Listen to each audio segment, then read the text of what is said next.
CHAPTER XIV.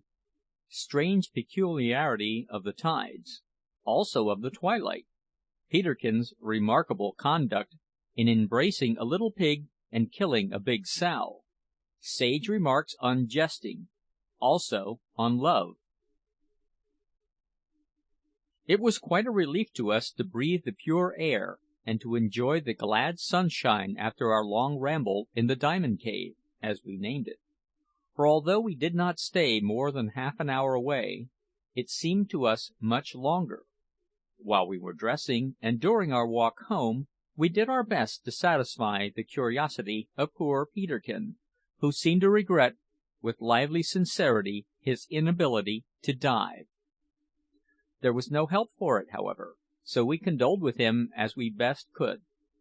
Had there been any great rise or fall in the tide of these seas, we might perhaps have found it possible to take him down with us at low water; but as the tide never rose or fell more than 18 inches or 2 feet, this was impossible.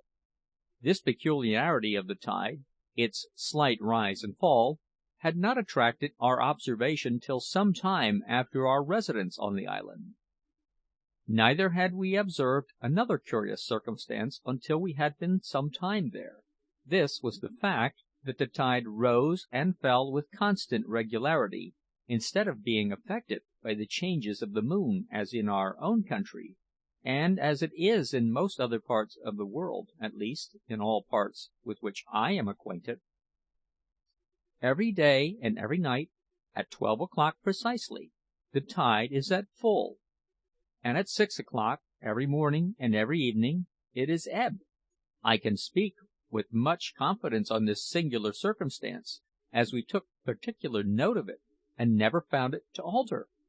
Of course, I must admit, we had to guess the hour of 12 midnight, and I think we could do this pretty correctly; but in regard to 12 noon we are quite positive, because we easily found the highest point that the sun reached in the sky by placing ourselves at a certain spot, whence we observed the sharp summit of a cliff resting against the sky, just where the sun passed. Jack and I were surprised that we had not noticed this the first few days of our residence here, and could only account for it by our being so much taken up with the more obvious wonders of our novel situation. I have since learned, however, that this want of observation is a sad and very common infirmity of human nature, there being hundreds of persons before whose eyes the most wonderful things are passing every day, who nevertheless are totally ignorant of them. I therefore have to record my sympathy with such persons, and to recommend to them a course of conduct which I have now for a long time myself adopted, namely, the habit of forcing my attention upon all things that go on around me, and of taking some degree of interest in them, whether I feel it naturally or not.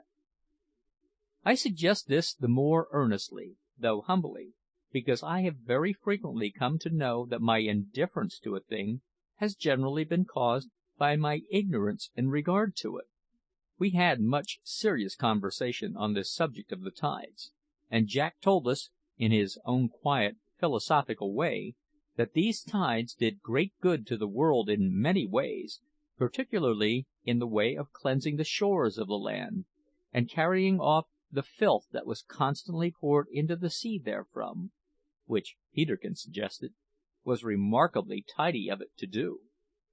Poor Peterkin could never let slip an opportunity to joke, however inopportune it might be, which at first we found rather a disagreeable propensity, as it often interrupted the flow of very agreeable conversation. And indeed, I cannot too strongly record my disapprobation of this tendency in general, but we became so used to it at last that we found it no interruption whatever. Indeed, strange to say, we came to feel that it was a necessary part of our enjoyment, such is the force of habit, and found that the sudden outbursts of mirth resulting from his humorous disposition quite natural and refreshing to us in the midst of our more serious conversations. But I must not misrepresent Peterkin. We often found, to our surprise, that he knew many things which we did not, and I also observed that those things which he learned from experience were never forgotten. From all these things I came at length to understand that things very opposite and dissimilar in themselves, when united, do make an agreeable whole; as, for example, we three on this our island, although most unlike in many things, when united, made a trio so harmonious that I question if there ever met before such an agreeable triumvirate. There was, indeed, no note of discord whatever in the symphony we played together on that sweet coral island; and I am now persuaded that this was owing to our having been all tuned to the same key, namely, that of love. Yes, we loved one another with much fervency while we lived on that island, and, for the matter of that, we love each other still.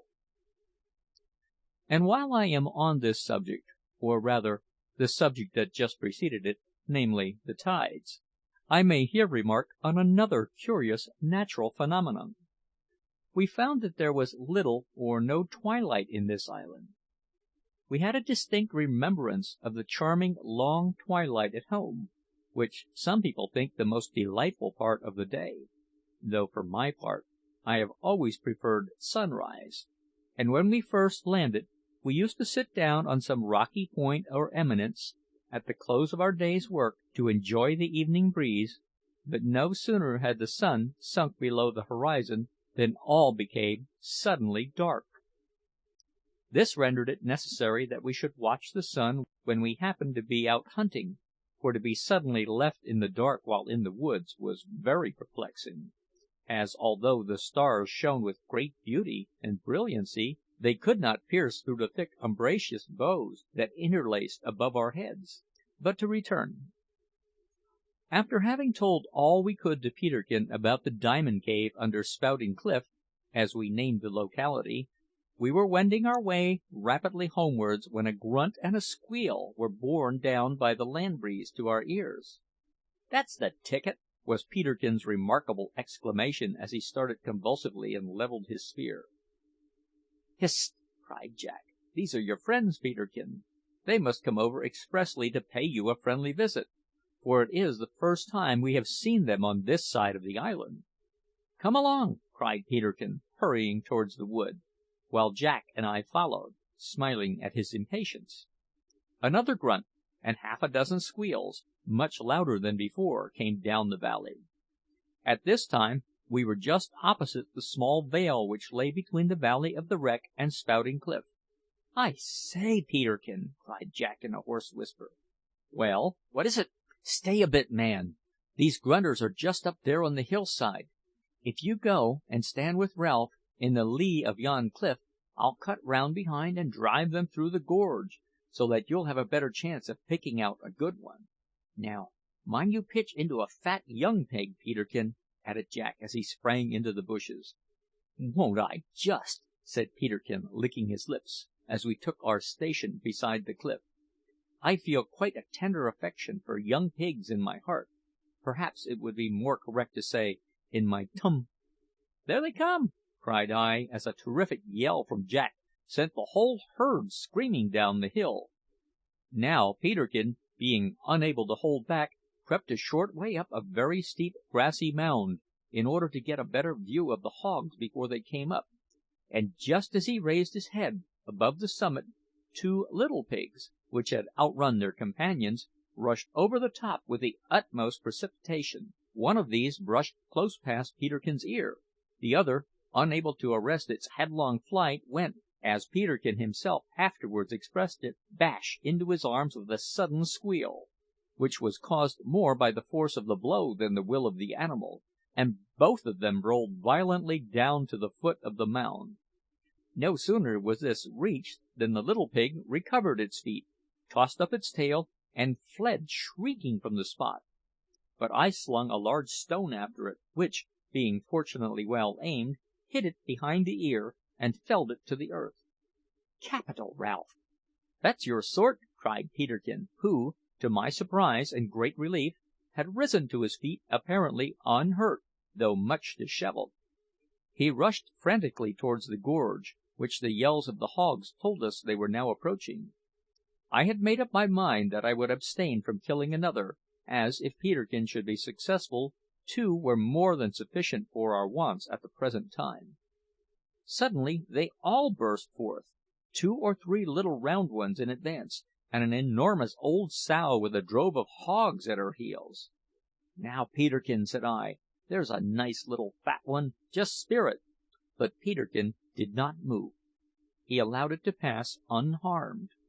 I looked at him in surprise, and saw that his lips were compressed and his eyebrows knitted, as if he were about to fight with some awful enemy. "What is it?"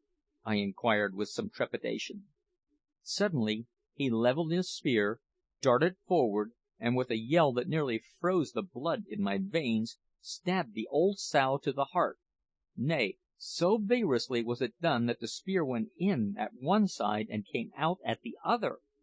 "Oh, Peterkin!" said I, going up to him, "what have you done?" "Done! I've killed their great great grandmother, that's all," said he, looking with a somewhat awestruck expression at the transfixed animal.